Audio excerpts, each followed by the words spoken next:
Hunting for Answers is a production of the Black Effect Podcast Network and iHeartRadio.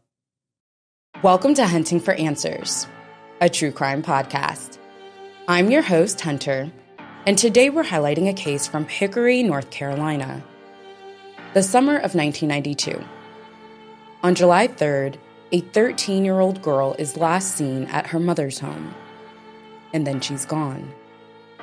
2 days later, her family reports her missing.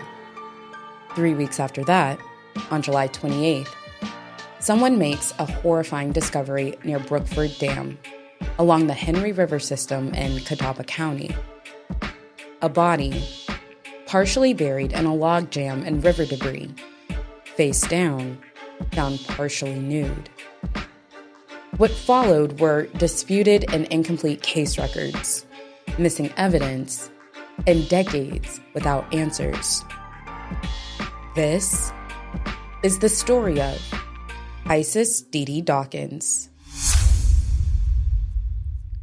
Isis Denise Dawkins, known to everyone as Dee Dee, was just 13 years old. She lived in Hickory, North Carolina with her mother. Her cousin, Keziah Young, remembers Dee Dee clearly, not just as a name in a case file, but as a child who was deeply loved by her family. "She's my first cousin. We grew up like sisters," she said. Dee Dee was cherished, and on July 3rd, 1992, Dee Dee was last seen alive. Last seen on July 3rd, 1992, at her mother's home. No one saw what happened next. No one saw her leave. By July 5th, her family knew something was wrong and reported her missing. For weeks, they searched. They prayed. They waited. Then on July 28th, someone walking near Brookford Dam along the Hickory River system saw something in the water that didn't belong. Dee Dee's remains were found partially buried in a log jam, hidden by debris.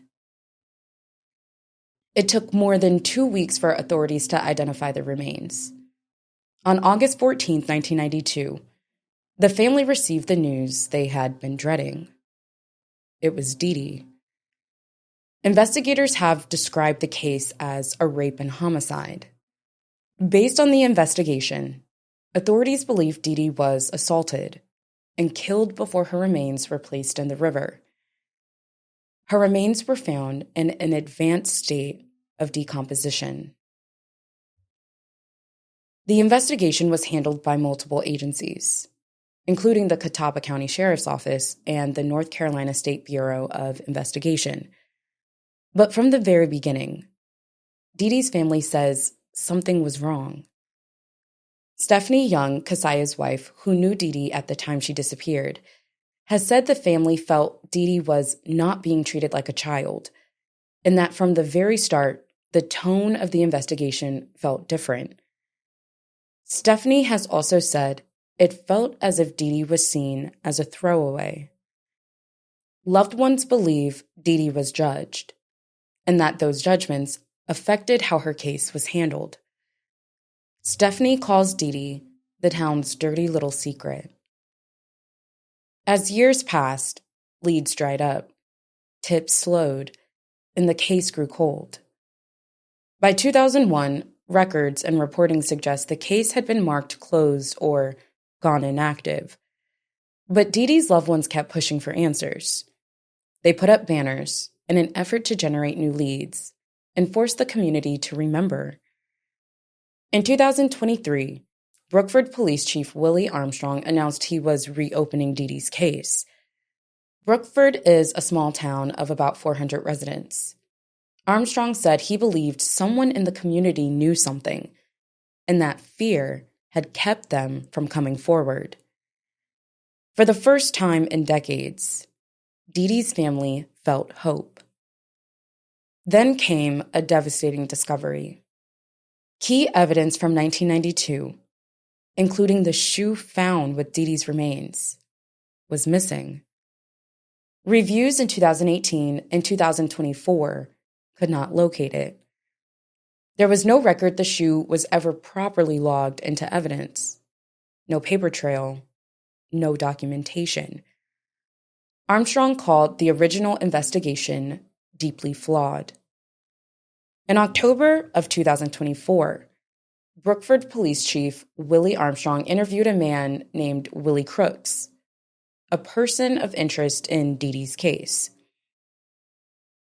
During that interview, Armstrong left his cell phone inside the home, and the device continued recording. In May of 2025, Armstrong was indicted on 2 charges: altering or destroying criminal evidence and willful failure to discharge his duties. Prosecutors allege Armstrong deleted the recording from his phone. He's pled not guilty and says the charges are politically motivated. Despite the indictment, Armstrong was reinstated as Brookford's police chief. His trial is expected in 2026. The loved ones of Dee Dee Dawkins are exhausted. More than 30 years have passed, and they still don't have answers about what happened to Dee Dee. Keziah has said the family continues to wait for justice, hoping that someone will finally come forward with the truth. Decades later, the case remains unsolved, but the family has not given up. In October 2025, North Carolina Governor Josh Stein announced a reward of up to $25,000 for information leading to an arrest and conviction. For Dee Dee's family, it marked something important, a sign that, after all these years, the state was finally taking their search for answers seriously. 33 years have passed since Dee Dee Dawkins' life was taken. Her family has faced grief, missing evidence, and a system they believe failed their loved one. Dee Dee deserved better, and her family is determined to make sure justice is finally achieved. Anyone with information about Dee Dee's case should contact the Catawba County Sheriff's Office, the NC State Bureau of Investigation, the Family Tip Line, or email justicefordede@gmail.com. That information will be listed in the description below. As we close out this episode, remember that sharing Dee Dee's story keeps her name alive and pushes for answers and closure that have been long awaited in her case. For updates on this case and others, follow Hunting for Answers. You can also find us on YouTube, Instagram, and TikTok. Thank you so much for joining us for another episode. Until next time.